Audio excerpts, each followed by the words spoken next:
దేవుని వాక్యంలోంచి ఫిలిప్పీ పత్రిక లాస్ట్ వీక్లో కొన్ని మాటలు మనం ధ్యానం చేసాము. అలాగే మరికొన్ని మాటలను కూడా మనం చూద్దాము. మొదటి అధ్యాయంలోనే 9-11 వచనాలు కలిపి ఉన్నాయి, చదువుదాము.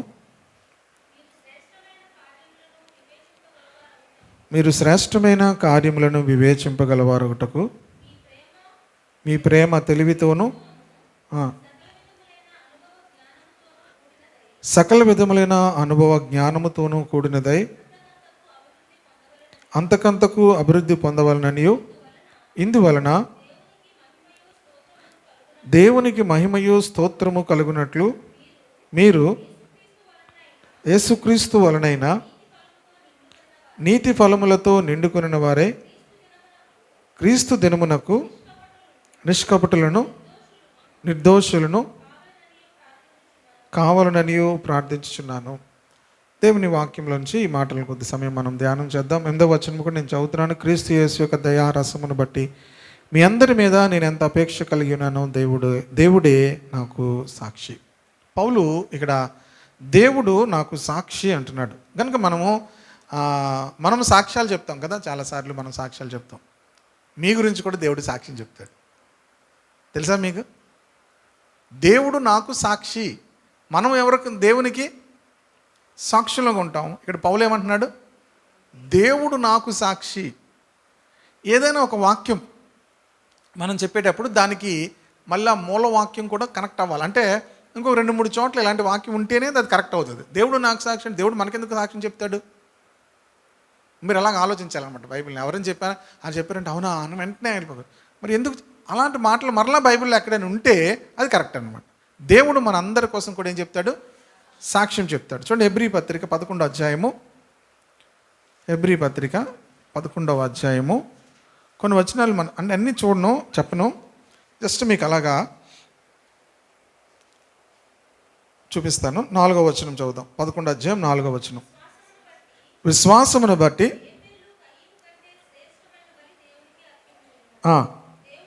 దేవుడు అతని అర్పణల గురించి సాక్ష్యం ఇచ్చినప్పుడు నీతిమంతుడని. ఎవరిచ్చారు ఈ సాక్ష్యం? నీతిమంతుడని దేవుడిచ్చాడు. దేవుడు మన కోసం సాక్ష్యం ఇస్తాడు. మనము దేవుని కోసం సాక్ష్యం ఇవ్వడం ఒక భాగం. దేవుడు మన కోసం సాక్ష్యం ఇవ్వడం అనేది అత్యున్నతమైనది. దేవుడు కోసం మనం అందరము సాక్ష్యం చెప్పచ్చు. ప్రపంచంలో ఉన్న వాళ్ళందరూ దేవుని ఎరగకపోయినా కూడా, అంటే దేవుని సరిగైన అవగాహన లేకపోయినా కూడా యేసుప్రభు మంచివాడండి, యేసుప్రభు గొప్ప దేవుడు అండి అని చెప్తారు. దేవుని గురించి సాక్ష్యం చెప్పడం చాలా సులువు కూడా. అంతేకాదు, దేవుడు మన జీవితంలో చేసిన కార్యములు చెప్పడం కూడా ఒక అనుభవం. కానీ దేవుడు మన గురించి సాక్ష్యం చెప్పడం అనేది అత్యున్నతమైనది. పౌలు ఇక్కడ దేవుడు నాకు సాక్షి అన్నాడు కదా. దేవుడు మన గురించి సాక్ష్యం ఇవ్వడం అనేది చాలా ఉన్నతమైనది. కనుక మనము అంటే స్పిరిచువల్ లెవెల్లోనికి వెళ్ళాలంటే దేవుడు మన గురించి సాక్ష్యం ఇచ్చేటట్లుగా ఉండాలి. పౌలు అక్కడ దేవుడు నాకు సాక్షి అంటున్నాడు. దేవుడు నా గురించి సాక్ష్యం ఇస్తాడు. అంటే నా హృదయంలో నేను ఎలాగున్నాను, నేనేం చేస్తున్నాను, నేనేం చెప్తున్నాను, అవన్నీ కూడా యథార్థమైనవని దేవుడే నాకు సాక్షి అంటున్నాడు. Praise the Lord. ఇక్కడ మనం చూస్తాం, మీరు ఇంటికి వెళ్ళిన తర్వాత ఈ అధ్యాయం చదివితే దేవుడు ఎంతోమంది కోసము ఈ 11వ అధ్యాయంలో సాక్ష్యం చెప్పాడు. హేబేల్ గురించి దేవుడు ఏం చెప్పాడు? సాక్ష్యం ఇచ్చాడు. దేవుడు అతని అర్పణల గురించి ఏం చెప్పాడట? సాక్ష్యం ఇచ్చాడు అని చెప్తున్నాడు. అతడు నీతిమంతుడని సాక్ష్యము పొందెను. 5వ వచనంలో ఉంది, విశ్వాసం బట్టి హానోకు మరణము చూడకుండానట్లు కొనుపోబడెను. అతడు కొనుపోబడక మునుపు దేవునికి ఇష్టడై ఉండినని సాక్ష్యము పొందెను. ఎవరు చెప్పారు దేవునికి ఇష్టడైన సాక్ష్యము? దేవుడే చెప్పాడు. దేవుడే హానోకు గురించి ఏం చెప్పాడు? సాక్ష్యము చెప్పాడు. దేవునికి ఇష్టడై ఉండినని సాక్ష్యము పొందాడు. కనుక ఇక్కడ ఉన్న వాళ్ళందరూ కూడా, తర్వాత నోవాహు ఉంటాడు, తర్వాత అబ్రహాం ఉంటాడు, తర్వాత ఒక్కొక్కరి గురించి ఇస్సాకు, యాకోబుల గురించి దేవుడు చెప్పిన సాక్ష్యం అక్కడ ఉంటుంది అన్నమాట. కనుక పరలోకంలో దేవుడు మన గురించి సాక్ష్యం చెప్తాడు. హల్లెలూయా. మనం పరలోకం వెళ్ళిపోయిన తర్వాత ఇలా సిస్టర్ వస్తారు, యేసుప్రభు గురించి సాక్ష్యం చెప్తారు, ఆయనకి ఏముండదు, ఇంకా ఆ మ్యాటర్ క్లోజ్. ఇంకా మన సాక్ష్యం చెప్పడం క్లోజ్. అక్కడ ఎవరు చెప్తారంటే దేవుడు చెప్తాడు సాక్ష్యం మన గురించి. హల్లెలూయా. భూమి మీద కూడా చెప్తాడు. యోబు గురించి దేవుడు సాక్ష్యం ఇచ్చాడు. ఎవరి దగ్గర సాక్ష్యం ఇచ్చాడు? సాతాను దగ్గర ఇచ్చాడు సాక్ష్యం. భూమి మీద అతని వంటి వాడు ఎవడును కూడా లేడు. ఎవరితో చెప్పాడు?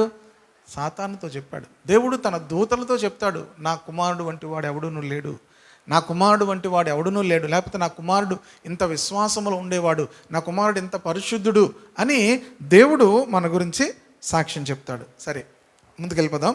కనుక దేవుడే నాకు సాక్షి అనే మాటను జ్ఞాపకం ఉంచుకోండి. దేవుడు మనకేం చెప్తాడు? సాక్ష్యము ఇస్తాడు. ఈ విషయాన్ని ఎప్పుడు మర్చిపోద్దు. ఇది సంపాదించుకోవాలి మనం.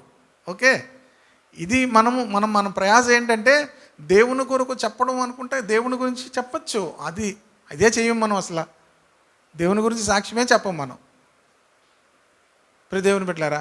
కానీ దేవుడు మన కోసం సాక్ష్యము చెప్పేటువంటి హైయెస్ట్ ఉన్నతమైన పొజిషన్లోనికి మన స్పిరిచువల్ స్టాండర్డ్స్ వెళ్ళాలి. Praise the lord. హల్లెలూయా. ఇప్పుడు చూద్దాం. ఫిలిప్పీ పత్రిక వచ్చేద్దాం. మీరు శ్రేష్టమైన కార్యములను వివేచింపగలవారొకటకు మీ ప్రేమ తెలివితోనూ సకల విధములైన అనుభవ జ్ఞానముతో కూడినదై అంతకంతకు అభివృద్ధి పొందవలెను. మీరు శ్రేష్టమైన కార్యాలు, మనం ఎన్నో కార్యాలు చేస్తాం. ఉదయం నుంచి సాయంత్రం వరకు కూడా ఎన్నో కార్యాలు చేస్తాం. ఇందులో శ్రేష్టమైన కార్యాలు చేయడానికి వివేచన కావాలి. మనం చేసినవన్నీ శ్రేష్టమైన కార్యాలు అంటే శ్రేష్టమైనవి కాదు, ఎన్నో అక్కర్లేని పనులు చేస్తాం. కానీ మనము దేవుని బిడ్డలమైనగా మనము అన్ని విషయాల్లో కూడా శ్రేష్టమైన కార్యాలు చేయాలట. హల్లెలూయా. మీరు పౌలు ఇక్కడ వారి కోసం ప్రార్థన చేస్తుంటే మీరు శ్రేష్టమైన కార్యములు చేయడానికి వివేచన కావాలి మీకు. వివేచన అంటే అండర్స్టాండింగ్ అని ఉంటుంది అనమాట. వివేచన అంటే స్పిరిచువల్ అండర్స్టాండింగ్. మనము చేసే ప్రతి పని కూడా శ్రేష్టమైనదై ఉండాలి. హల్లెలూయా. ఆ కార్యాలు చేయడానికి మీకు వివేచన కావాలి అని చెప్తూ, మీ ప్రేమ తెలివితో ఉండాలి. మీ ప్రేమ ఏమై ఉండాలి? తెలివితోనూ సకల విధములైన అనుభవ జ్ఞానముతో కూడినదై ఉండాలి. మనం అందరం కూడా ప్రేమ కలిగి ఉండాలనే మాట గురించి చాలాసార్లు చెప్తాం కదా. ఇప్పుడు పౌలుకి ఏం చెప్తున్నాడంటే, పౌలు కూడా బహుశా ప్రేమ చూపించినప్పుడు ఏమవుతారంటే మనల్ని చాలామంది మోసగిస్తారు. మనము ప్రేమ చూపిస్తున్నప్పుడు మనుషులు ఏం చేస్తారు? మనలను మోసగిస్తారు. కనుక ఇప్పుడు ప్రేమ ఏమవ్వాలట? తెలివితో ఉండాలి, అనుభవ జ్ఞానముతో ఉండాలి. ఇంకేమై ఉండాలి? అనుభవ జ్ఞానము, సకల విధములైన అనుభవ జ్ఞానముతో ఉండాలి. కనుక అందరినీ కొంతమంది చెప్తారు, భాష గారు మరి మీరు ప్రేమించాలి. ఇప్పుడు ప్రేమతో ఏమైంది? ఇప్పుడు తెలివి వచ్చింది. చాలాసార్లు ప్రేమించడం అనేది చేయాలి కనుక ఖచ్చితంగా అందరినీ ప్రేమించాలని ప్రేమిస్తున్నాం. అలాగే ప్రేమించినప్పుడు ఏం చేస్తాము? ఎవరైనా అవసరతలో ఉన్నప్పుడు వాళ్ళకి ఏం చేస్తాము? ఆర్థికంగా వారికి సహాయం చేయడం, ఇవన్నీ చేస్తున్నప్పుడు ఈ ప్రేమ ఇప్పుడు తెలివితో ఉండాలి అంటున్నాడు. ఎందుకంటే తెలివి లేదనుకోండి అందరూ మనల్ని ఏం చేస్తారు? మోసం చేస్తారు. కనుక మోసగించబడకుండా తెలివితో ఉండాలి. ప్రేమ ఏమవ్వాలి? తెలివితో ఉండాలి. చాలాసార్లు చర్చిలో కూడా, మీరు చర్చిలో ఉన్నప్పుడు వస్తారు కొంతమంది, చర్చ్ లేకపోయినా ఇక్కడ బోర్డు ఉంది కనుక చాలామంది వస్తారు. వచ్చి పాస్టర్ గారండి ఇలాగండి, మాకు ఇలాగ ఆపరేషన్ అండి, లేకపోతే అలాగండి, ఇంట్లో మా పాపకు బాగోలేదండి, మా ఆయనకి బాగోలేదండి అని చెప్తుంటారు. నువ్వు చర్చికి వెళ్తావమ్మా అంటే చర్చికి కూడా వెళ్తానంటారు. కనుక నేను అలాంటప్పుడు ఏం చేసేవాడిని అంటే వెంటనే చర్చికి వెళ్ళగానే నేను అంతా ఐస్ అయిపోతాను అనమాట. చర్చ్ అనగానే ఏమవుతాం? ఐస్ అయిపోతాం. గబగబా లోనికి వెళ్ళి 500 1000 వాళ్ళ అవసరతను బట్టి గబాలను ఇచ్చేస్తూ ఉండేవాళ్ళు. కానీ ఇప్పుడు ప్రేమ ఏమై ఉండాలన్నాడు? తెలివి అయి ఉండాలి. ఇప్పుడు నేనేం చెప్తున్నాను తెలుసా? మీ పాస్టర్ గారితో ఒక లెటర్ తీసుకొని రామ్మా, నేను ఇస్తాను. మళ్ళీ కనబడరాలు. చర్చికి వెళ్తున్నాము అంటున్నారు కదా. నువ్వే చర్చికి వెళ్తామంటే అల్లిపురం దగ్గర చర్చికి వెళ్తామండి, మధురవాడ దగ్గర చర్చికి వెళ్తామండి, పాస్టర్ గారి పేరు కూడా చెప్తుంటారనమాట. అయితే ఒక పని చేయి, నువ్వు నెక్స్ట్ టైం రా, మధ్యలో ఎప్పుడైనా రా, మీ పాస్టర్ గారితో ఏం చేయాలి? ఇలాగా నాకు బాగులేదు, లేకపోతే మా ఇంట్లో బాగులేదు అని చెప్పి ఆయన నెంబర్తో నాకు తీసుకురా, నేను ఇస్తాను. ఎందుకంటే మోసగించబడతాం. ఇప్పుడు క్రైస్తవులము అనగానే మనల్ని పాస్టర్ గారు అనగానే ఇంకా ఏం చేస్తారు? సెంటిమెంటల్గా ఏవో చెప్పి ఇలా చెప్పి మోసగిస్తారు. కనుక ప్రేమ ఏమవ్వాలి? తెలివి రావాలి, లేకపోతే మోసగించబడతాం. ఈ తెలివి లేకపోవడం వల్ల చాలా చోట్ల మోసగించబడతాం. కేవలం ప్రేమతోనే వెళ్తే మనుషులు ఏం చేస్తారు? మనలను మోసగిస్తారు. కనుక ఏమవ్వాలి? ఇప్పుడు తెలివి ఉండాలి, తెలివి ఉండాలి. ఎన్నిసార్లు మోసపోయాను. అయితే ఒకటి, మోసపోవడం వల్ల నాకేం నష్టం ఉండదు, దేవుడు నాకు ప్రతిఫలం ఇస్తాడు. హల్లెలూయా. మనం దేవునిని బట్టే చూపించాము కనుక ప్రేమ, దేవుడు మనకు ప్రతిఫలం ఇస్తాడు. అయితే రాబో దినాల్లో మనం అలా మోసగించబడకూడదు అంటే ప్రేమ ఏమవ్వాలి? తెలివితో కూడిందవ్వాలి. తర్వాత ఏమవ్వాలి? సకల విధములైన అనుభవ జ్ఞానముతో. అంటే కొన్నిసార్లు మనం అనుభవ జ్ఞానమును బట్టి ప్రేమ ఎలా ప్రేమించాలనే విషయం కూడా మనకు అర్థమవుతుంది కదా. అనుభవ జ్ఞానము లైఫ్లో ఎక్స్పీరియన్షియల్ నాలెడ్జ్ అంటారు అనమాట దాన్ని, ఎక్స్పీరియన్షియల్ నాలెడ్జ్. కనుక ఈ ఎక్స్పీరియన్షియల్ నాలెడ్జ్తో మనం మనుషులను ఏం చేయాలి? ప్రేమించాలి. కనుక ప్రతి ఒక్కరిని కూడా ప్రేమించాలి. At the same time experiential knowledge అనేది మనం సంపాదించుకోవాలి. కొన్ని బ్యాడ్ ఎక్స్పీరియన్సెస్ ఉంటాయి. ఆ ఎక్స్పీరియన్సెస్లో నుంచి మనం జ్ఞానం పొందుకొని దాంట్లో ఏమవ్వాలంటున్నాడు? అంతకంతకు అభివృద్ధి పొందాలి. కనుక ఇక్కడ మంచి మాట చెప్తాను. అంతకంతకు ఏమవ్వాలంటున్నాడు? అభివృద్ధి పొందాలి. మన ప్రేమలో కూడా ఏమవ్వాలి? బేసిక్ అంతా ఒకటే. దేవుడు బైబిల్లో బేసిక్ ప్లాన్ అంతా చెప్పేశాడు. సో ఇప్పుడు ఈ ప్లాన్లో మనం ఏమవ్వాలి? అభివృద్ధి పొందాలి. మీకు మంచి మాట చూపిస్తాను చూడండి. 1 Thessalonians, 1 Thessalonians రాసిన పత్రిక 4వ అధ్యాయము 9వ వచనం చూడండి. సహోదర ప్రేమను గురించి మీకు వ్రాయనక్కర్లేదు, మీరు ఒకరినొకడు ప్రేమించుటకు మీరు దేవుని చేతనే నేర్పబడితిరి. అలాగుననే మాసిదోనియా అంతటా సహోదరులందరినీ ప్రేమించుచున్నారు. సహోదరులారా, చూడండి, ఇక్కడ మీకు నేను ఏమీ చెప్పవలసిన అవసరం లేదు అన్నాడు పౌలు. మీకు మీ సహోదర ప్రేమను గురించి మీకు ఏమీ కూడా వ్రాయాల్సిన అవసరం లేదు అన్నాడు. ఎందుకంటే చెప్తున్నాడు, మీరు ఒకరినొకడు ప్రేమించుటకు దేవుని చేతనే నేర్పబడితిరి. మీరు ఒకరినొకరు ఎలా ప్రేమించాలి అనేది దేవుడే మీకు నేర్పించేశాడు.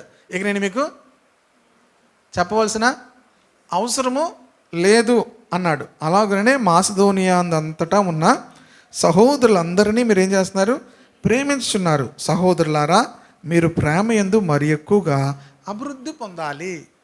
ఇప్పుడు మీరు అందరికీ ఉద్యోగాలు ఉన్నాయా? మామూలుగా అందరికీ ఇంట్లో ఎవరో ఒకరు మగవాళ్ళు ఆడవాళ్ళు చేస్తున్నారు, కొంతమంది ఇద్దరు చేస్తున్న వాళ్ళు ఉన్నారు. ఇప్పుడు అభివృద్ధి పొందడం అంటే అర్థం ఏంటి? ఆ ఉన్న స్థితి కన్నా ఇంకా ఎక్కువ స్థాయిలోనికి వెళ్ళడం. కనుక మనం కొన్ని దినాలు వెనక్కి వెళ్ళి ఇప్పుడు చూసుకున్నాం అనుకోండి, గతంలో ఉన్న దానికన్నా ఇప్పుడు మనం ఏమయ్యాం? అభివృద్ధి పొందాం. ఇప్పుడు పౌలు అంటున్నాడు, మీరు అందరూ ప్రేమిస్తున్నారు, అయితే మీరు ప్రేమలో ఇంకేమవ్వాలి?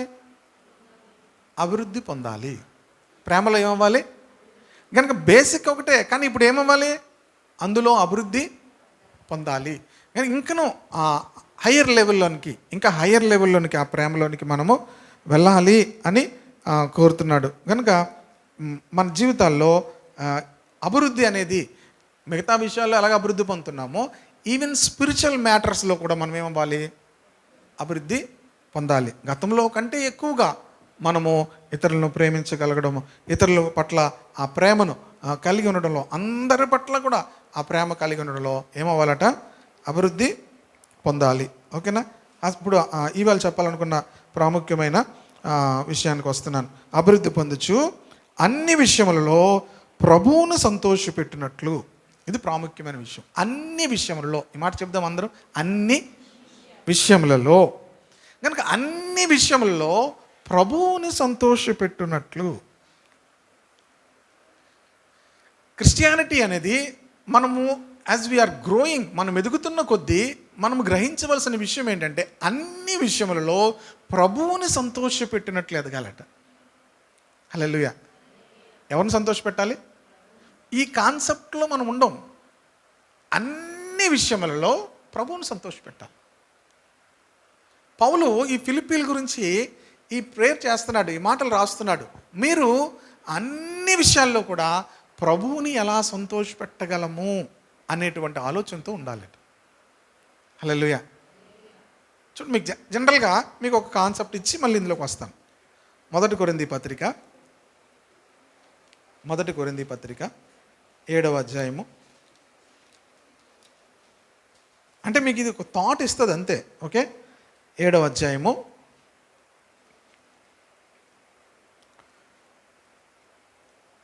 32వ వచనం చూడండి.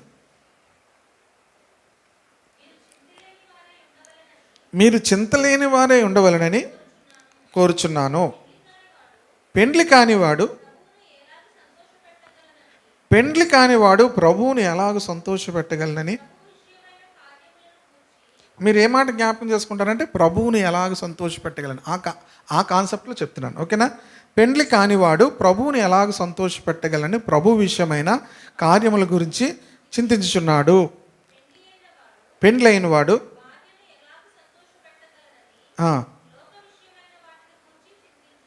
ఓకే, మా గురించి కాదు అంటే మీ గురించి కాదు. ఓకేనా, మళ్ళీ చదవండి. ఇంకా అటువలనే పెండ్లి కాని స్త్రీయు కన్యకయు ఆత్మయందును పవిత్రురాండ్రై ఉండుటకు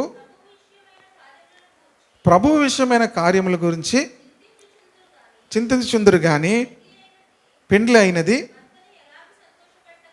భర్తను ఎలాగ సంతోషపెట్టగలనని. ఇప్పుడు భర్తను సంతోషపెట్టడం, భార్యని సంతోషపెట్టడం బైబిల్ ఏం చెప్తుంది చెప్పండి? అక్కడ ఏముంది? ప్యాసేజ్ ఉంది, అందులో ఉందో చెప్పండి.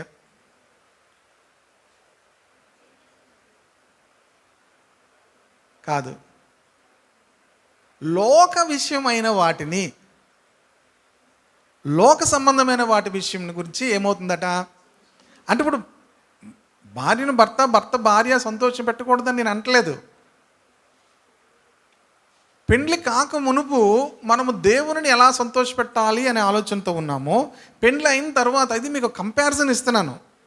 భర్తను ఎలా సంతోషపెట్టాలి, భార్యను ఎలా సంతోషపెట్టాలి. ఏ మంచి కూర వండితే ఆయనకు హ్యాపీ అవుతాడు, ఏ మంచి స్వీట్ టిఫిన్ చేస్తే ఆయనకి ఇష్టం, ఆయనకి ఇష్టమో చూస్తారు.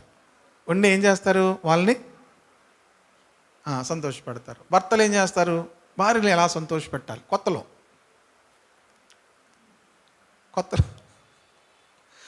పాత కొద్దీ ఏం చేస్తారంటే ఇంక బాగా సంతోషం ఏం లేదు.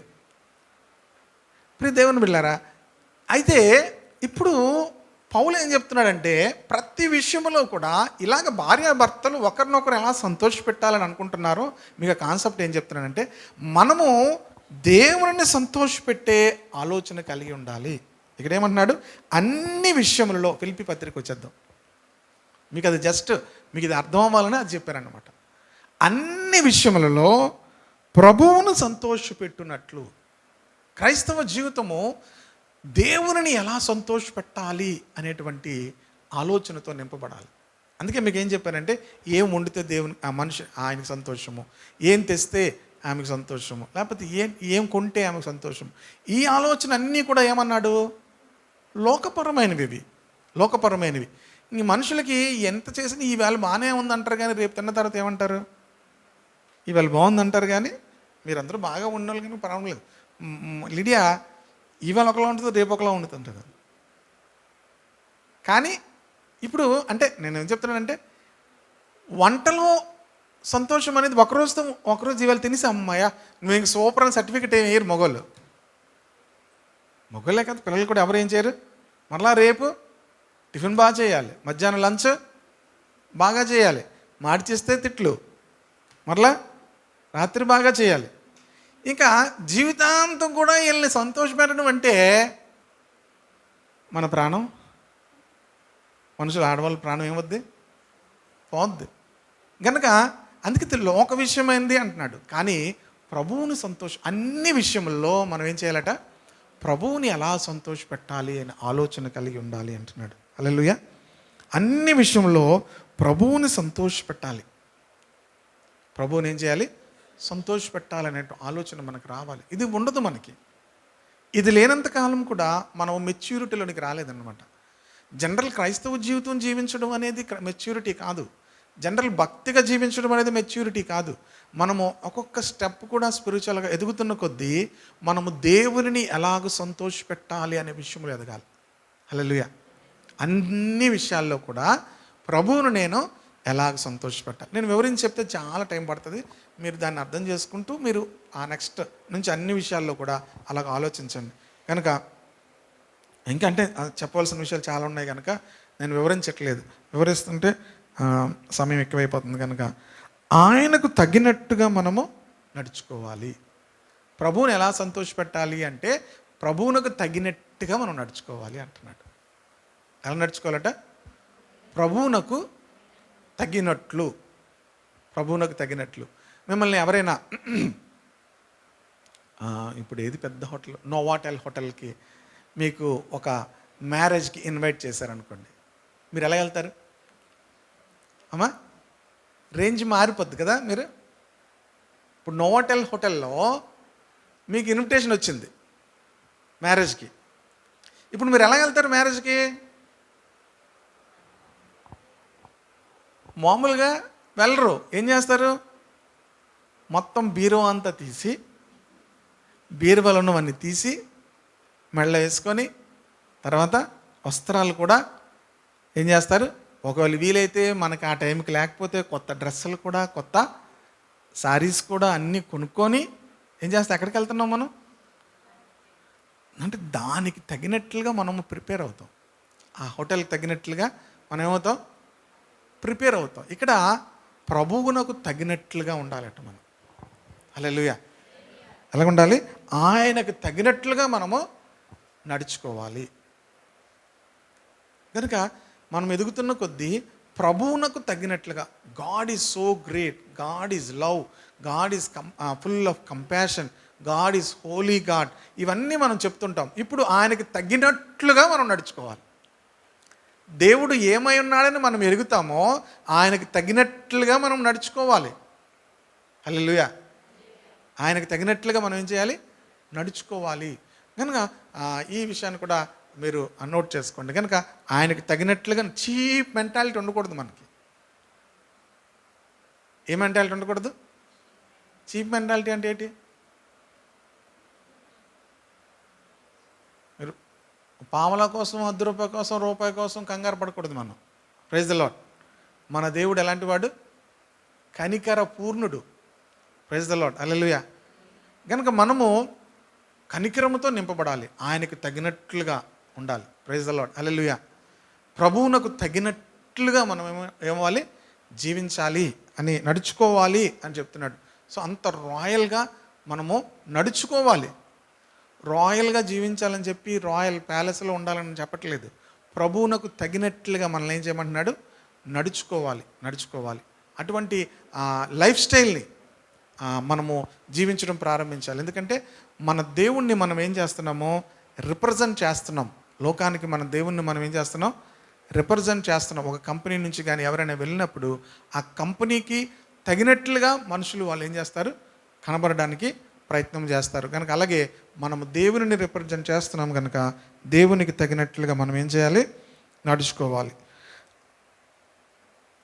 నేను మరొకటి ఫిలిప్పీ పత్రికలకు ఇంకో మాట చూపిస్తానండి, ప్రాముఖ్యమైన మాట. ఇందువలన దేవునికి మహిమయు స్తోత్రము కలుగునట్లు. హల్లెలూయా. ఏం కలుగునట్లు?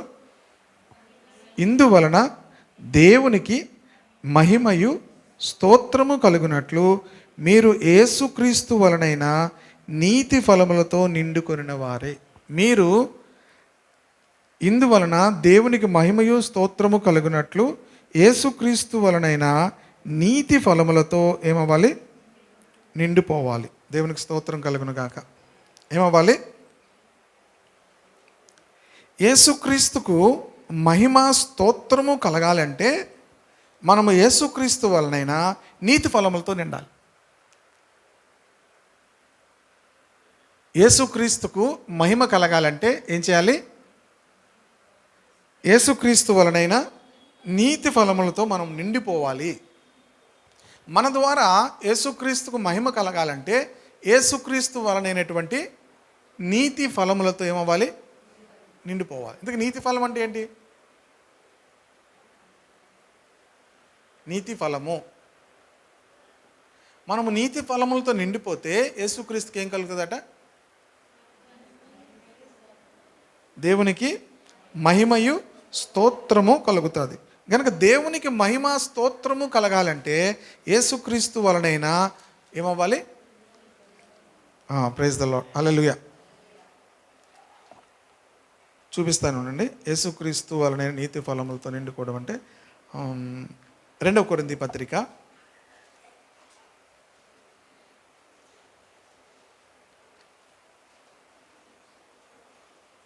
10వ వచనం చూడండి. 9వ అధ్యాయము 10వ వచనం. 2 కొరింథీ పత్రిక 9వ అధ్యాయము 10వ వచనం. విత్తువానికి విత్తనమును ఆగల. విత్తువానికి విత్తనమును, తినుటకు ఆహారమును దయచేయి దేవుడు మీకు విత్తనము దయచేసి విస్తరింపచేసి మీరు ప్రతి విషయంలో పూర్ణ ఔదార్య భాగ్యము గలవారగునట్లు మీ నీతి ఫలములను వృద్ధి పొంది. ఇప్పుడు నీతి ఫలం అంటే ఏంటి చెప్పండి? అది చదివిన తర్వాత ఆ ప్యాసేజ్ని బట్టి మీకు నీతి ఫలం అంటే ఏమర్థమైంది?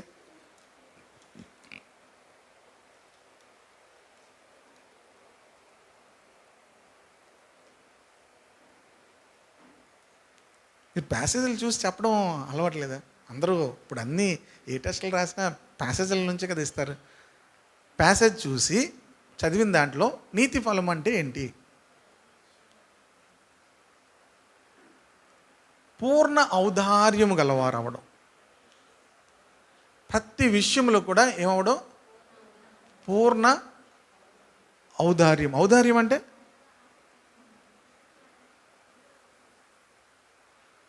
ఇంగ్లీష్లో ఏముందమ్మా ఔదార్యం అంటే? పూర్ణ ఔదార్యము.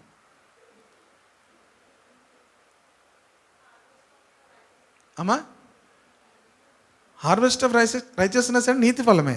పూర్ణ ఔదార్యము.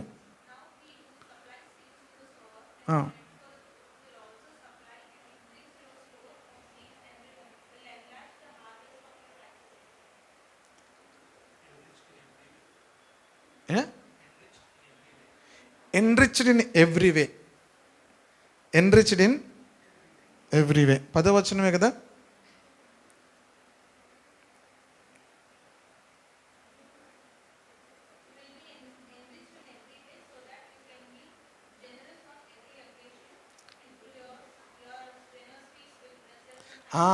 Generosity. Enriched in every way. దేనికి? Generous on every occasion. Generous in every occasion అంటే మనము నీతి ఫలములతో నిండిపోయామంటే అర్థం ఏంటంటే చాలా జనరస్గా ఉండడం. ఇప్పుడు జనరస్ అంటే ఏంటి?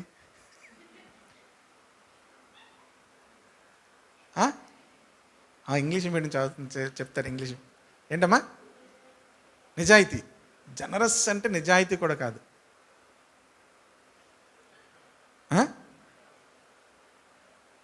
చాలా జనరస్గా ఉంటాడంటారు కదా. ఆయన దగ్గరికి వెళ్ళండి. చాలా జనరస్ అంటే మనం వెళ్ళేదని అడిగామనుకోండి, చాలా జనరస్గా ఉన్నారనుకోండి, వాళ్ళు ఏమవుతారు? వెంటనే తీసిస్తారు కదా. మనం అన్ని విషయంలో చాలా జనరస్గా ఉండాలి. స్టింజీగా ఉండకూడదు. క్రిస్టియానిటీలో నో స్టింజీనెస్. స్టింజీ అంటే మళ్ళీ మీకు చెప్పాలి, పిసినారితనము. ఏముండకూడదు మనకి? పిసినారితనం ఉండకూడదు. పిసినగొట్టోలుగా ఉండకూడదు. మనం ఇంకా చెప్పాలంటే లోబులుగా ఉండకూడదు. లోబులుగా ఉండకూడదు. ఇప్పుడు మీరు సార్ అంత జనరస్గా ఎలాగుంటామో, జనరస్ అంటే ఇప్పుడు మీకు అర్థం చేసుకో, అంత ఔదార్యం. అసలు ఔదార్యం అంటేనే అర్థం అవ్వాలి. అంటే మీకు ఇంకా చెప్పాను, బాగా చెప్తాను. ధారాళముగా ఇచ్చేటట్టు ఉండాలన్నమాట. అది ధారాళముగా ఇవ్వడం. అంత ధారాళంగా ఎలాగిచ్చేస్తామండి. పిసినగొట్టు తనకేమో చాలా పిసినగొట్టాను కదా మనం. మీ అందరికైనా నేను ఎక్కువ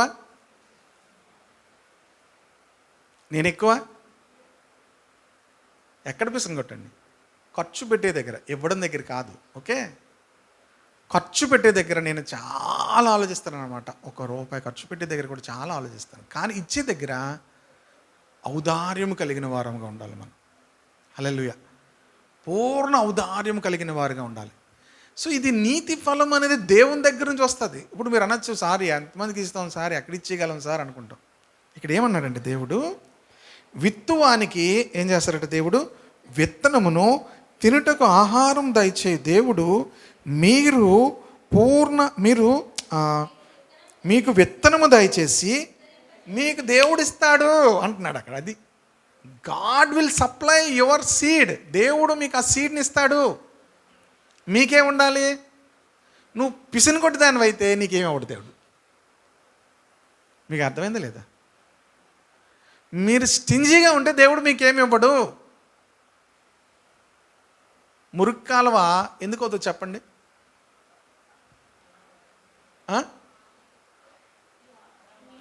దానిని ఫ్లో లేదనుకోండి, ఏమవుతుంది?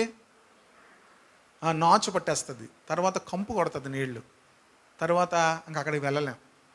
అదే ఫ్లో అవుతుంది అనుకోండి, ఏమవుతుంది? నీళ్ళు ఎలాగుంటాయి? ఫ్రెష్గా ఉంటాయి. కనుక స్టింజీనెస్ అనేది, బ్యాడ్ స్మెల్ రావడం కూడా ఏమంటారు? స్టింకింగ్ అంటారు అనుకుంటాం కదా. ఈ స్టింజినెస్లోంచే వస్తుంది అన్నమాట. ఆ మురికి, ఆ కంపు ఎందుకు వస్తుందంటే మనలో ఫ్లో లేదనుకోండి. ఎవరికి కంపు వస్తుంది తెలుసా? దేవునికి మనల్ని చూస్తే, మన మాటలు విన్నా, మన ప్రార్థన విన్నా దేవుడు ముక్కు మూసుకుంటాడేమో అనుకుంటాం. దేవదూతలు అన్నీ కూడా ఏం చేస్తాయి? ఎందుకు? పిసిని కొట్టేవాళ్ళు. దేవుని దగ్గర ఎలా ఉండాలంటే, దేవుని దగ్గర మనము ఆ జనరాసిటీ అనేది మనకు అలవాటు అవ్వాలి. ఇప్పుడు మీరు జనరాసిటీ ఉంటే అమ్మో అందరికీ ఎలాగిచ్చేయగలము అని అనుకుంటారు మీరు. ఇక్కడ బైబిల్ చెప్తుంది, దేవుడు మీకేం చేస్తాడట? అన్నీ కూడా ఏం చేస్తాడు? విత్తనము దయచేసి మీకేం చేస్తాడు? విస్తరింప చేస్తాడు. God will supply. మీకు ఆ జనరాసిటీ అనేటువంటి ఆ క్యారెక్టర్ మీలో ఉంటే దేవుడు ఏం చేస్తాడు? Will also supply and increase your store of seed. NIV వెర్షన్లో ఉందన్నమాట. God will supply and increase your store of seed and will enlarge the harvest of your righteousness. దేవుడు మిమ్మల్ని ఎన్లార్జ్ చేయడం ప్రారంభిస్తాడు. ఎన్లార్జ్ అంటే మిమ్మల్ని ఏం చేస్తాడు? విస్తరింపజేస్తాడు. లేకపోతే మీరు కంపు కొట్టుకొని ఒక చోటే ఉంటారు. కంపు కొట్టుకొని ఏమీ ఫ్లో అవ్వదు మన దగ్గర నుంచి. మనలో ఎప్పుడైతే జనరాసిటీ అనేది మనలో ఉంటుందో, నీతి ఫలం అంటే అది. అక్కడ మీలో నీతి ఫలంలో దేవుడు ఏం చేస్తాడు? వృద్ధి పొందిస్తాడు. So God will supply all the seeds అనమాట. దేవుడు కావాల్సినవన్నీ కూడా మీకు ఇస్తాడు. మీకు ఇంకా బాగా అర్థం అవ్వాలంటే అదే కొరింథీ పత్రిక 9వ అధ్యాయము 8వ వచనం చదవండి. మరియు అన్నిటి యందు ఎల్లప్పుడూ మీలో మీరు సర్వ సమృద్ధి గలవారై ఉత్తమమైన ప్రతి కార్యము చేయుటకు దేవుడు మీ ఎడల మీలో మీరు సర్వ సమృద్ధి గలవారై, and God is able to bless you abundantly, so that in all things at all times, having all that you need, you will abound in every good work. దేవుడు మీకు ఆ నీతి ఫలాలతో నిండుకోవాలనేటువంటి ఆశ మీలో ఉన్నప్పుడు, మనము ప్రభు సన్నిధిలో ప్రభువును సంతోషపెట్టేటట్లుగా మనం జీవిస్తున్నప్పుడు, మన ప్రేమ తెలివితోనూ సమస్తమైన అనుభవ జ్ఞానముతో మనం వర్ధిల్లుతున్నప్పుడు మనలో ప్రేమ పెరిగిపోతుంది. అందరికీ ఇవ్వాలనిపిస్తుంది. మన దగ్గర ఏం లేదు, డబ్బులు లేవు. అందరికి ఉంటాయా? ఉండవు. కనుక ఇప్పుడు దేవుడు ఏం చేస్తాడు? కానీ మీలో ఏమవుతుంది? ప్రేమ పెరిగిపోతుంది. అప్పుడు అంటున్నాడు పౌలు, మీలో మీరు సర్వ సమృద్ధి గలవారే ఉత్తమమైన ప్రతి కార్యము చేయుటకు దేవుడు మీ ఎడల సమస్త విధములైన కృపను విస్తరింపచేస్తాడు. హల్లెలూయా. ఫస్ట్ మన హార్ట్ ప్రిపేర్ అవ్వాలి. మన హార్ట్ ప్రిపేర్ అవ్వకపోతే ఆ జనరాసిటీకి దేవుడు ఆ కృపను, ఆ సీడ్స్ని మన జీవితంలోకి ఇవ్వలేడు. ఆ జనరాసిటీ అనేది మనలో రావాలి. పిసినుగొట్టుగా ఉన్నాం అనుకోండి, దేవుడు మనలను ఏం చేయలేడు. మీరు బ్లెస్ అవుతారు మీకోసమే, కానీ అది ఏమవుతుంది, ముక్కు మూసుకోవాలన్నమాట. స్టింకింగ్, ఆ స్టింజినెస్ ఏమవుద్ది, ముక్కు మూసుకోవాలి. ఎవరు? మనుషులంగా మనం ముక్కు మూసుకోవాల్సిన అవసరం లేదు, ఎందుకంటే మనం చాలా పెర్ఫ్యూమ్స్ కొట్టుకుంటాం కంపు రాకుండా. కానీ పరలోకానికి మన జీవితము కంపు కొడుతుంది. ఆ ఫ్లో అనేది మనలో ఉండాలి, ఆ జనరాసిటీ అనేది ఉండాలి. సార్ మరి ఎలాగ సార్ అన్నీ ఇస్తే మేము ఎలాగ? మీకు చెప్తున్నాను, దేవుడు ఏం చేస్తాడంటే మీకు సమస్త విధములైన కృపను ఆయన ఏం చేస్తాడు, విస్తరింపజేస్తాడు. హల్లెలూయా. ఉందా? అలాగ ఉందా అక్కడ? సర్వ సమృద్ధి గలవారే మీలో మీరు, తెలుగులో బాగుంది కదా, మీలో మీరు సర్వ సమృద్ధి గలవారే. ఇంగ్లీష్లో కూడా చాలా బాగుంది. And God is able to bless you abundantly. దేవుడు మనల్ని అబండెంట్గా దీవిస్తాడు. ఆ జనరాసిటీ అనేది మనలోకి వచ్చినప్పుడు, ఆ క్యారెక్టర్ వచ్చినప్పుడు అబండెంట్గా దేవుడు మనల్ని ఏం చేస్తాడు, దీవించడం ప్రారంభిస్తాడు. కనుక అది ఏమవుద్దంటే దానిని నీతి ఫలములు. మనలో నీతి ఫలములు ఉన్నప్పుడు మన ద్వారా దేవునికి ఏం కలుగుతుందట, మహిమయు. మళ్ళీ ఫిలిప్పీ పత్రిక వచ్చేది. నేను మధ్యలో ఈ కొలస్సీ పత్రికలో మాటలు చెప్పాను నేను, ఆ ప్రేయర్లో అవి. మీరు కంగారు పడి ఉంటారు, నేనే కంగారు పడ్డాను, కానీ ఎందుకు వెళ్ళింది అలాగ వెళ్ళిపోయింది. మరి ఆ ప్రార్థన పౌలు కొలస్సీ పత్రికలో చేసిన ప్రార్థన కూడా మధ్యలో మీకు చెప్పాను. సరే, ఇక్కడ మీ దేవుని అన్ని విషయములలో ప్రభువుని క్షమించండి, మళ్ళీ దాంట్లోకి వెళ్తుంది. ఇందువలన దేవునికి మహిమయు స్తోత్రము కలుగు. ఎందువలన? మీరు యేసుక్రీస్తు వలనైనా నీతి ఫలములతో నిండిపోతే దేవునికి ఏం కలుగుతుందట, మహిమ స్తోత్రము కలుగుతుంది. ఉన్నాయా నీతి ఫలాలు? మనం అడగాలి, ప్రభువా నీతి ఫలములతో మమ్మల్ని ఏం చేయాలి, దీవించు. Fruits of righteousness. మనం నీతిమంతులుగా తీర్చబడ్డాము. ఎప్పుడైతే రక్షణ పొందామో దేవుడు మనల్ని నీతిమంతులుగా తీర్చాడు. ఇప్పుడు మనలో ఏం రావాలంటే ఆ ఫ్రూట్స్ ఆఫ్ రైచస్నెస్ అనేది మన నుంచి బయటికి రావాలి. మరొక మాట చూపిస్తాను చూడండి. హోషేయ గ్రంథము, పాత నిబంధన గ్రంథంలో దానియేలు గ్రంథం తర్వాత ఈ హోషేయ గ్రంథం ఉంటుంది. దానియేలు గ్రంథం ఎక్కడ ఉంటుంది అంటే హెజ్కేల్ తర్వాత ఉంటుంది. హెజ్కేల్ ఎప్పుడు ఉంటుంది, విలాప వాక్యాలు. ఇంకా అలాగా ముందుకెళ్తే ఏషియా, కీర్తనలు, అలా అన్నిటికి వెళ్ళిపోకండి. దానియేలు గ్రంథం తర్వాత హోషేయ గ్రంథం ఉంటుంది. 10వ అధ్యాయము 12వ వచనం చూద్దాం.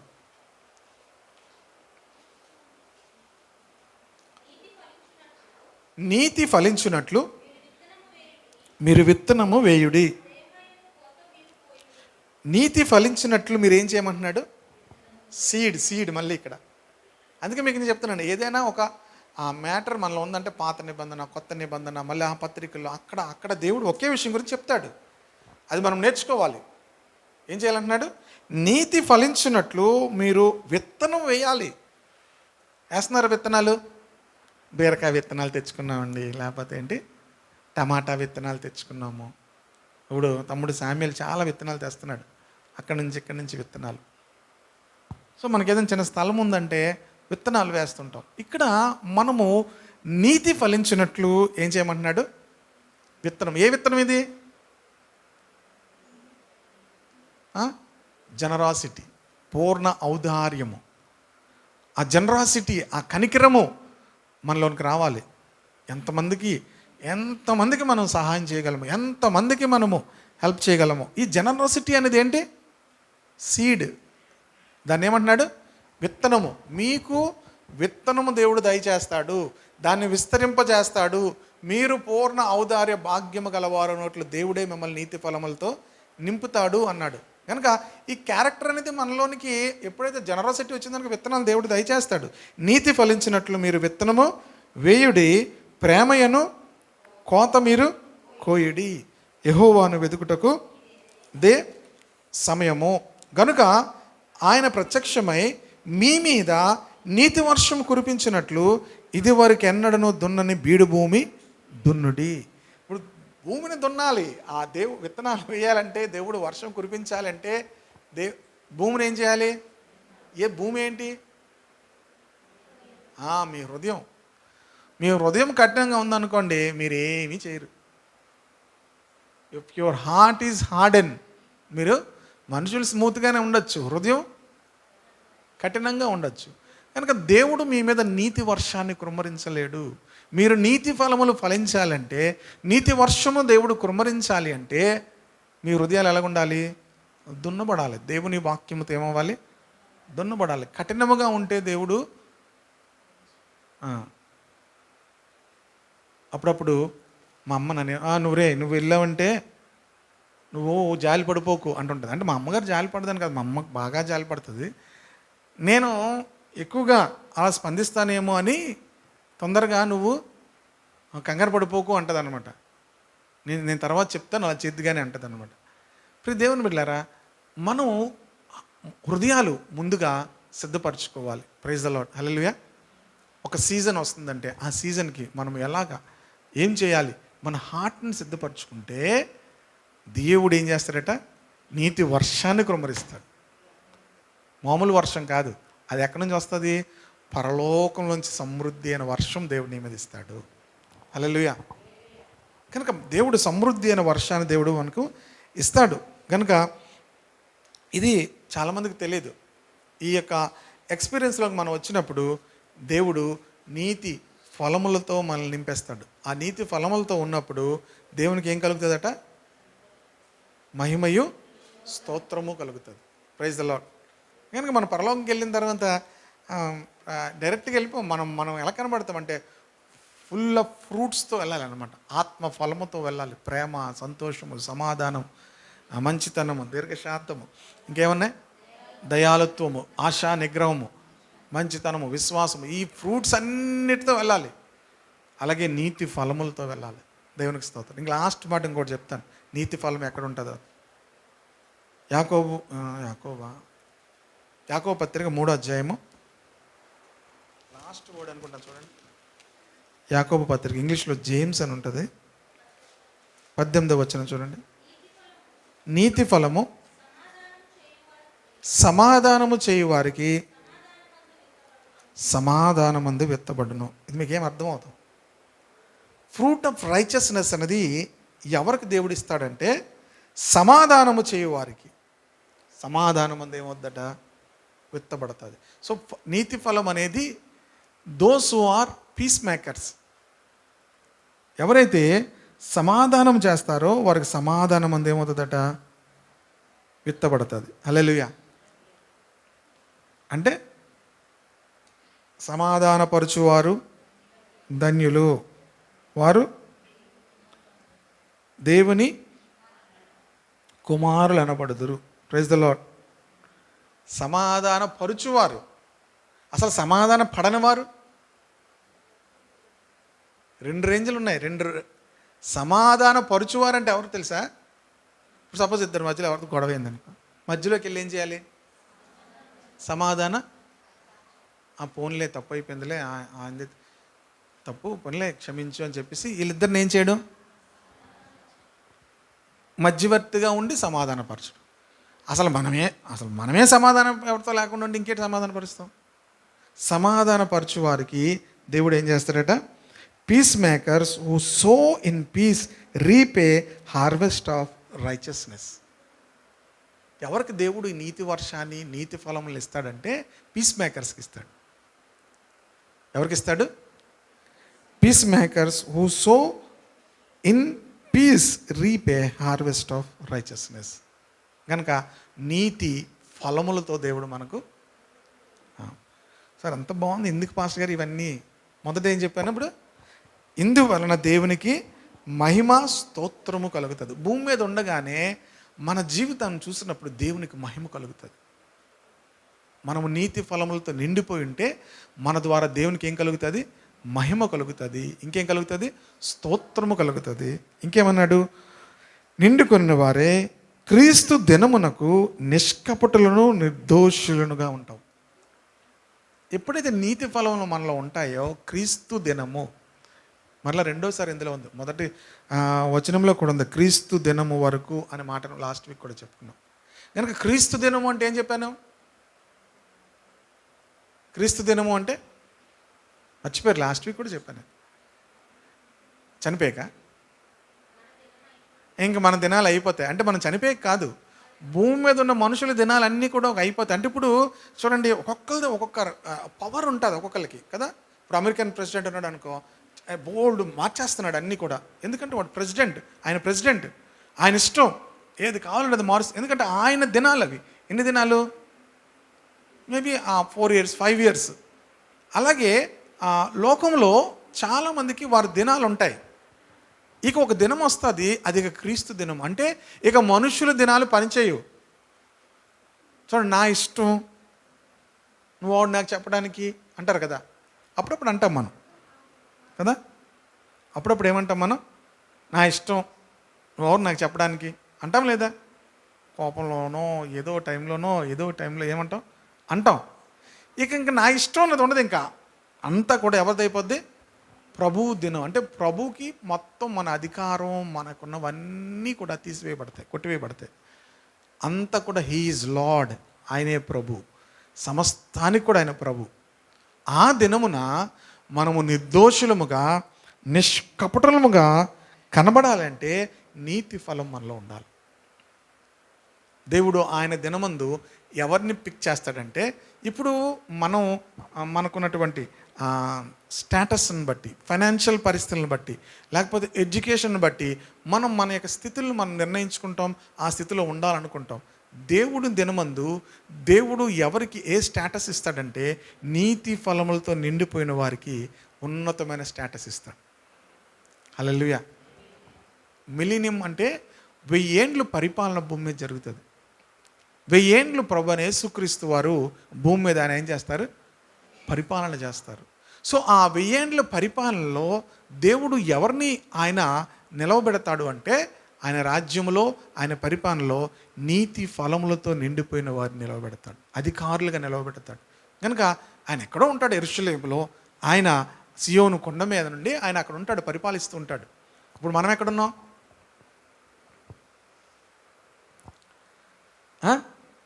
మనం వైజాగ్లో ఉన్నాం, సంజీవ్ నగర్లో ఉన్నాం. గనుక ఇప్పుడు ఎమ్మెల్యేలు ఉన్నారు, ఎంపీలు ఉన్నారు.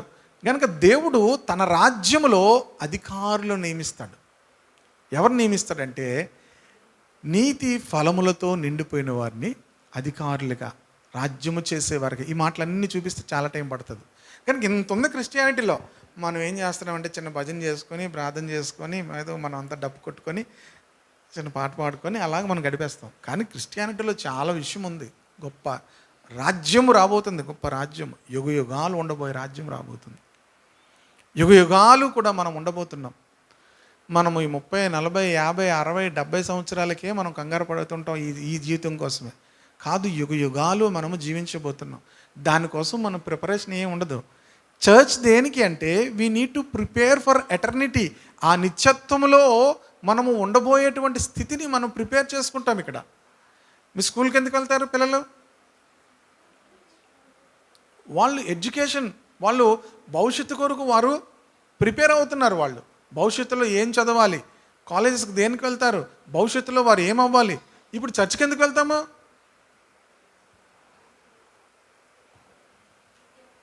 నిత్యత్వములో మనము ఎలా ఉండాలో దానికి ప్రిపేర్ అవ్వడానికి. స్కూల్స్కి ఎందుకు వెళ్తున్నారు? ఎడ్యుకేషన్ చదివి రాబోయే డాక్టర్ అవ్వాలి, లేకపోతే కలెక్టర్ అవ్వాలి, ఇంజనీర్ అవ్వాలి, ఐఐటి చదవాలి. దానికి పిల్లల్ని మనం ఏం చేస్తాం? ప్రిపేర్ చేస్తుంటాం. మనము కూడా ఆ కాలేజెస్లో చదువుతున్నప్పుడు మనం ప్రిపేర్ అయ్యాము. ఇప్పుడు చర్చ్ దేనికి అంటే, నిత్యత్వంలో మనం ఎలా ఉండాలో దానికి ప్రిపేర్ అవ్వడానికి. Praise the lord, hallelujah.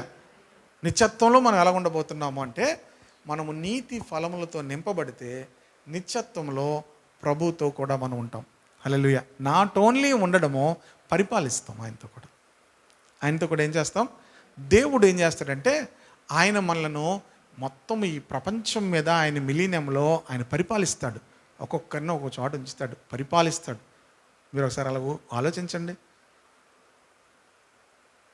ఒక ఎమ్మెల్యేగా, ఒక ఎంపీగా, మరి ఆ ఎమ్మెల్యేలు ఎంపీలని మాటలు ఉంటాయో, మరి ఏ మాటలు ఉంటాయో నాకు తెలియదు. కానీ ఆయన రాజ్యం మీద దేవుడు మనకు అధికారం ఇస్తాడు. హల్లెలూయా. ఆయన రాజ్యంలో దేవుడు మనకేమిస్తాడట? అధికారం ఇస్తాడు. ఆయనతో కూడా మనం పరిపాలించబోతున్నాం. మాకంత రేంజ్ లేదులేండి అని మీరు అనుకుంటారు. అంత రేంజ్ లేకపోతే అలా అయ్యో అంత నెగ్లెక్ట్ చేసాము అప్పుడు అనుకుంటారన్నమాట. ప్రియ దేవుని బిడ్డలారా, దేవునితో కూడా ఈ యొక్క 1000 ఏండ్ల పరిపాలనలో మనం ఆయనతో కూడా అలా పరిపాలించాలంటే అలా ప్రిపేర్ అవ్వాలి. నీతి ఫలములతో నింపబడిపోయి ఉండాలి. Praise the Lord. ఎందుకంటే ఆయన కింగ్డమ్ ఏంటి? దేవుని రాజ్యం ఏంటి? Last word. మరి పరలోకం నుంచి ప్రభు వచ్చి ఇక్కడ పరిపాలిస్తే ఏముంటుంది? నీతి ఉంటుంది, సమాధానం ఉంటుంది, పరిశుద్ధాత్మ యందలి ఆనందము ఉంటుంది. సో దేవుని రాజ్యంలో నీతి ఉంటుంది. నీతి మనం స్టింజీ వాళ్ళు అనుకోండి, అలాగ మనం పిసినారు కొట్టాలి. దేవుడు ఇచ్చినా వీళ్ళు ఎవరికి ఎవరో కనుక దేవుడు మనల్ని ఏం చేస్తాడు? ఆయన రాజ్యంలో అధికారులుగా మనల్ని ఉంచడు. కనుక మనము పూర్ణ ఔదార్య భాగ్యము గలవారం అవ్వాలి. హల్లెలూయా. మీరు భయపడాల్సిన అవసరం లేదు. దేవుడు ఎవరిస్తారు? సీడ్ దేవుడు ఇస్తాడు. So you need to prepare your heart. మన హృదయాలను ఏం చేసుకోవాలి? ప్రిపేర్ చేసుకోవాలి. మనం ప్రిపేర్ చేసుకుంటే అందుకే అన్నాడు, మీరు ఎన్నడూ దున్నని బీడు భూమిని ఏం చేయాలి? దున్నండి అన్నాడు. దున్ని నీతి అనే విత్తనాన్ని మీరు వేయండి, ప్రేమ అనే పంటను కోస్తారు అన్నాడు. కనుక విత్తనాలు ఎవరు ఇస్తారన్నాడు? దేవుడు ఇస్తాడు. మీకు ఎక్కడి నుంచి వస్తుంది? మీ ఎడల సమస్త విధమైన కృపను దేవుడు విస్తరింపచేస్తాడు. కనుక ఈరోజు మనం చెప్పుకున్నప్పుడు దేవుడు మనకేం చెప్తాడు? సాక్ష్యం చెప్తాడు. మర్చిపోద్దు ఎప్పుడు కూడా, మీ గురించి దేవుడు సాక్ష్యం చెప్తాడు. అంటే ఎంత జాగ్రత్తగా ఉండాలి చూడండి. మీ గురించి అన్నీ చెప్పేస్తాడు దేవుడు. చెప్పాలా? ఇప్పుడు అర్జెంటుగా దేవుడు మీ గురించి సాక్ష్యం చెప్తే ఏం చెప్తాడు? హృదయంలో ఉన్నదంతా చెప్పేస్తాడు దేవుడు. హృదయంలో ఉన్నదంతా చెప్పేస్తాడు. ఇప్పుడు అర్జెంటుగా ఇప్పుడు అనుకోకుండా మన హృదయాలన్నీ అక్కడ స్క్రీన్ మీద, ఇప్పుడు ఇక్కడ స్క్రీన్ మీద ఇలా కనబడిపోతున్నాయి అనుకోండి, offer offer offer offer offer అంటావా లేదా? Off off off off off కనబడిపోతున్నాయి అవన్నీ కూడా. సో మన యొక్క జీవితాల్లో ప్రియ దేవుని బిడ్డలారా, దేవుడు సాక్ష్యం చెప్పడం అనేది ఎంత ఆనర్ అంటే, కోట్లాది ప్రజల మధ్యలో నీ పేరు పెట్టి దేవుడు నీకు సాక్ష్యం చెప్తాడు. నీ గురించి సాక్ష్యం చెప్తాడు దేవుడు. అలా జీవించాలి. రెండోది ఏం చెప్పాను? ప్రేమ. మనం శ్రేష్టమైన కార్యములు చేసేవారంగా రోజు డైలీ దినాల్లో శ్రేష్టమైన కార్యములు చేయడానికి వివేచన కావాలి.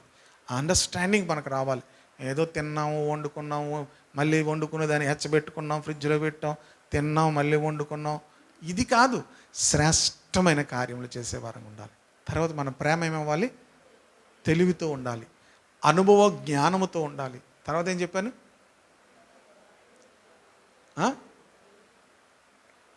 అంతకంతకు దాంట్లో ఏమవ్వాలి? అభివృద్ధి పొందాలి. తర్వాత ఏం చెప్పాను? నీతి ఫలములతో. ఎందుకంటే యేసుక్రీస్తు దినమునకు మనం అందరం కూడా ఏమవ్వాలి?